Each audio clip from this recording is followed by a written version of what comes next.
autant la toile de jute, donc celle qui est à l'écran là, elle met beaucoup plus de temps à se décomposer. On est sur un grammage de 1000. Alors je vous conseille de prendre le grammage le plus épais possible. Mais au bout d'un moment, si tu veux, il va rester. Tu vois, même sur celle-là. Hein. Voilà, regarde. Et c'est pour ça qu'en fait, bah, j'ai voulu enlever. J'ai voulu enlever ça. Mais regardez, je vais vous montrer. Donc là, moi, c'est ce que j'ai retiré de la bâche en chanvre. Parce que du coup, de la bâche en chanvre, il reste plus rien. Donc ça, je vais foutre ça à la poubelle. Mais regardez. En gros, les vers de terre, ils surkiffent ça. Là. Et là, ça, c'est le film en polypropylène.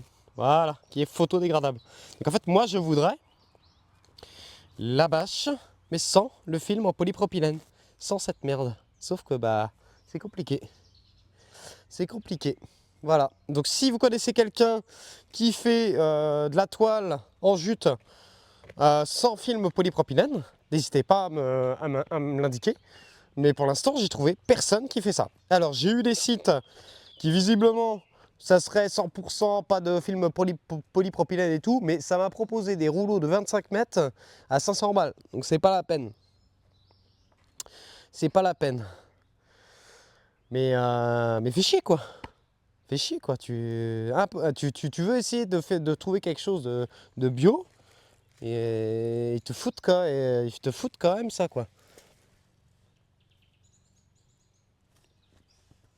Donc c'est pour ça que là, bah, je l'utilise en surface, que là je l'enlève, mais en fait, il y a tellement de vers de terre sur celle-là qui est en jute, il y a tellement de vers de terre qui est sur celle-là en jute, que bah, malheureusement, je pense que je vais laisser la toile de jute se dégrader. Je vais avoir un peu de microplastique dans mon sol, mais par contre, bah, je multiplie ma population de vers de terre par, vous imaginez même pas quoi.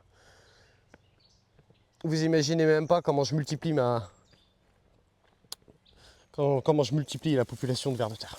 C'est incroyable.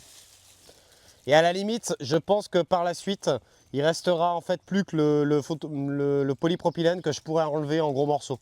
Et visiblement, Rico a peut-être trouvé un petit campagnol. J'aimerais bien que tu... Vas-y, hein, Rico. Hein. Si tu peux me déglinguer un ou deux campagnols là-dedans, vraiment fais-toi plaisir.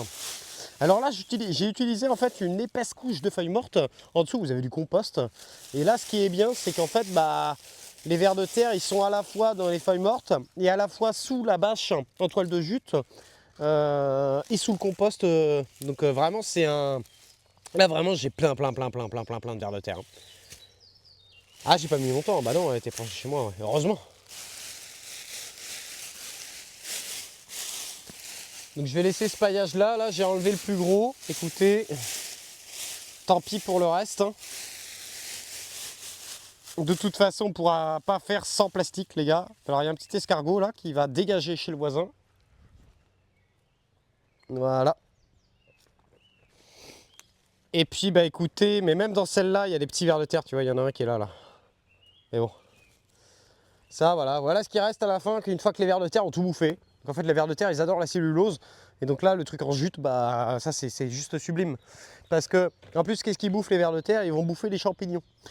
Et donc à partir du moment où tu mets cette toile comme ça en jute, qu'elle se décompose, bah, les champignons vont aussi attaquer tout ça. Et les vers de terre, vu qu'ils bouffent des champignons également, bah, là, ils surkiffent. Et ça permet... Alors, les vers de terre épigés, hein, qu'on soit bien d'accord, hein, les vers de terre épigés, donc c'est ceux qui mangent la matière organique en surface. Donc voilà, éventuellement. Donc ça, c'est une bâche qui va vous durer 2 ans, 2 ans avant vraiment de se dégrader. Ça peut être une solution.